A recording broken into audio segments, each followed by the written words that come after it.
Dear student, RSS education group में मैं हूं शंकर सर और आज आप अध्ययन करेंगे CBSE board class 12th Hindi के आरोह भाग 2 के गद्य खंड में निर्धारित चैप्टर बाजार दर्शन का।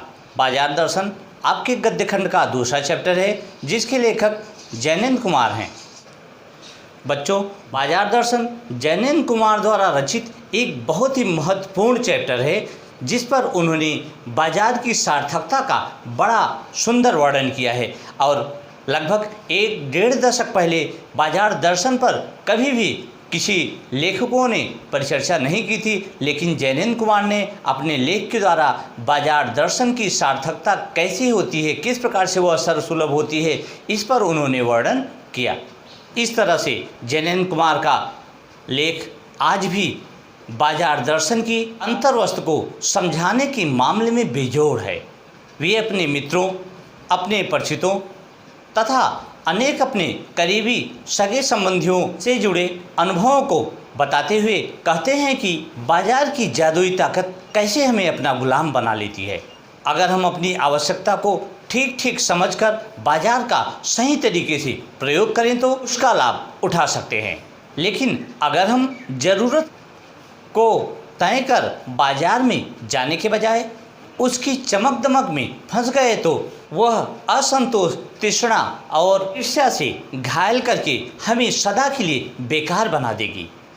इस मूल भाव को जैनेन्द्र कुमार ने अपने इस लेख के माध्यम से भली भांति समझाने का प्रयास किया है, कहीं दार्शनिक अंदाज में तो कहीं किस्सागों की तरह। इसी क्रम में केवल बाजार का पोषण करने वाले अर्थशास्त्र को उन्होंने नीति शास्त्र बताया है।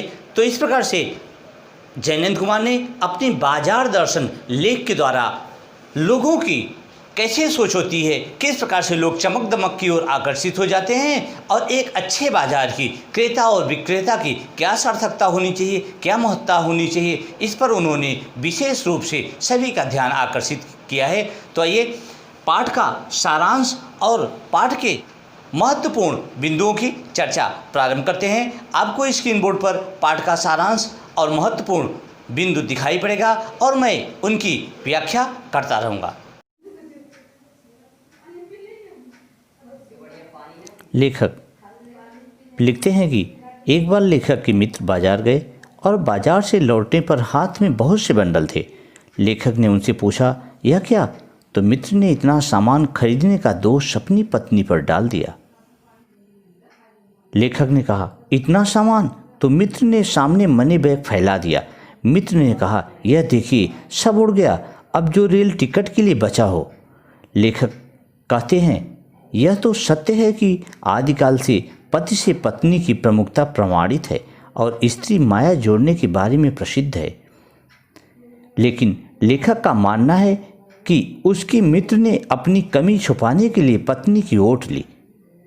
असल में तो सामान खरीदने के पीछे मुख्य तत्व है मनी बैग, अर्थात पैसे की गर्मी।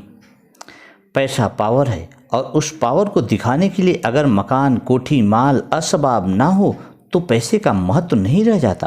परचेसिंग पावर यानी सामान खरीदने की ताकत ही पैसे का असली उपयोग है। लेखक के मित्र ने भी सामान जरूरत की तरफ देखकर नहीं खरीदा, बल्कि अपनी परचेसिंग पावर के अनुपात में खरीदा।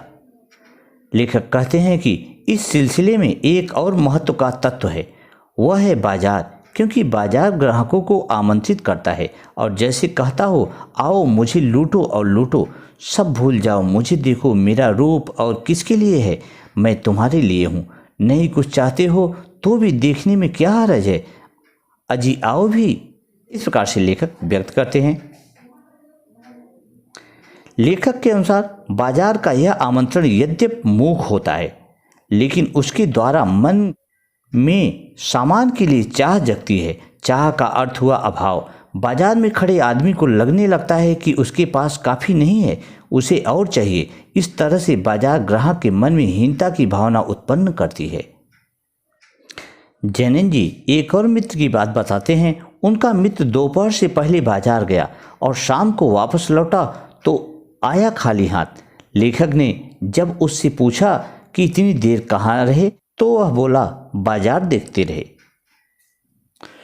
लेखक ने आश्चर्यचकित होकर पूछा, सामान तो कुछ भी नहीं लाए? तब वह बोला, हाँ, यह समझ में नहीं आता था कि ना लूँ तो क्या। सभी कुछ तो लेने का जी होता है। कुछ लेने का मतलब है कि बाकी छोड़ देना, और मैं कुछ भी नहीं छोड़ना चाहता था, इससे मैं कुछ भी नहीं ले सका। इस उदाहरण के माध्यम से जैनन जी यही कहते हैं, अगर मन में क्या सामान लेना है यह निश्चय नहीं है तो सब लेने की इच्छा तुम्हें घेर लेगी, जिसका परिणाम केवल दुख ही होगा। बाजार एक जादू है। यह जादू हमें आँख के माध्यम से अपनी ओर आकर्षित करता है। यह जादू ठीक वैसा है जैसे चुंबक का जादू लोहे पर चलता है, अर्थात चुंबक की तरह बाजार लोगों को अपनी ओर आकर्षित करता है। बाजार का जादू तब और चलता है जब जेब भरी हो और मन खाली। यहाँ मन खाली होने से लेखक का अर्थ है कि ग्राहक का अपनी ज़रूरत के सामान के प्रति निश्चित ना होना, और फिर वह लेखक के पहले मित्र की तरह जेब भरी होने पर बिना वजह बाजार से सामान खरीद लेता है और बाद में पछताता है। यह तो स्पष्ट ही है कि सामान खरीदने से चाहे थोड़ी देर मन के स्वाभिमान को अच्छा लगता हो, लेकिन कुछ ही देर बाद सामानों का बहुतायत होना पछतावे का ही एक कारण बनता है। बाजार का जादू उन पर भी चलता है जिनका मन भरा ना हो, अर्थात मन खाली हो और जेब भी खाली हो। मन खाली हो तो बाजार की अनेकानेक चीज़ों का निमंत्रण हमें अपनी ओर आकर्षित कर ही लेगा, और मान लीजिए कि कहीं वही जेब भर गई हो तो मन बिना सामान खरीदे मानेगा नहीं। लेखक केवल बाजार के जादू के बारे में ही सावधान नहीं करते, बल्कि इस जादू से कैसे बचा जाए इस पर भी विचार व्यक्त करते हैं। लेखक कहते हैं कि अगर गर्मी में लू में जाना हो तो पानी पीकर जाना चाहिए, तो लू नहीं लगेगी। उसी तरह जब बाजार जाना हो तो मन भरा हुआ होना चाहिए, अर्थात मन में अपनी आवश्यकता की प्रति निश्चित होनी चाहिए। बाजार का असली महत्व है आवश्यकता के समय काम आना, ना कि ग्राहक को अपनी ओर आकर्षित करके उसे सामान खरीदने के लिए प्रोत्साहित करना। लेखक एक बात और स्पष्ट करते हैं कि मन खाली होने का अर्थ मन को बंद करने से नहीं है। अगर सभी इच्छाओं का निरोध कर लो तो वह जड़ता अर्थात मूर्खता है। जैसे अगर अपनी आँख फोड़ डाले तो क्या हमें सपने देखने बंद हो जाएंगे? यह तो हठ है। इस तरह से तो मन व्यापक की जगह सनकी और विराट की जगह क्षुद्र होता है। अतः उपाय यह है कि हमें मन की भी सुनना चाहिए, लेकिन मनमानी की छूट मन को ना हो। लेखक इस तथ्य को समझाने के लिए एक महानुभाव का उदाहरण देते हैं, जिनका नाम है भगत। भगत जी यद्यपि पढ़े लिखे नहीं हैं, लेकिन उनका जीवन उन पढ़े लिखे लोगों के लिए उदाहरण है जो बाजार के जादू में फंसकर अनावश्यक सामान खरीदते हैं और बाजार को निरर्थक करते हैं। भगत जी चूरन बेचते हैं, लेकिन किसी एक भी दिन चूरन से उन्होंने 6 आने से ज़्यादा नहीं कमाए। उनका चूरन हाथों हाथ बिक जाता है, पर वह ना तो उसे थोक में देते हैं ना व्यापारियों को बेचते हैं। जैसे ही उनकी दिन की 6 आने की कमाई पूरी हुई, वह शेष बचा हुआ चूरन बालकों को मुफ्त बांट देते हैं। लेखक कहते हैं कि भगत जी पर बाजार का जादू वार नहीं कर पाता। माल बिछा रहता है, लेकिन उनका मन अडिग रहता है। उनके मन में पैसे पर दया नहीं समाती। उनके आगे तो पैसे की व्यंग शक्ति भी नहीं चलती। पैसे की व्यंग शक्ति से बचने के लिए ही शायद समाज के लोग अपने पैसे का दिखावा करते हैं। लेखक कहते हैं, जहाँ तृष्णा है, लालच है, बटोरने की चाहत है, वहाँ वह बल नहीं होगा जो पैसे को उपेक्षित कर दे। जैसा कि पहले लेखक ने कहा कि जब मन खाली है और जेब भी खाली है तो लोग उस बाजार को देखकर हीनता की भावना से भर जाते हैं। लेकिन भगत जी तो उस बाजार से रोज गुजरते हैं, लेकिन उनके मन में कहीं कोई ईर्ष्या का भाव नहीं होता है, और ऐसा लगता है मानो बाजार के समूचे माल के प्रति आशीर्वाद दे रहे हों। जो यह नहीं जानते कि वे क्या चाहते हैं और अपनी परचेसिंग पावर के गर्व में अपने पैसे से बाजार को एक व्यंग की शक्ति देते हैं।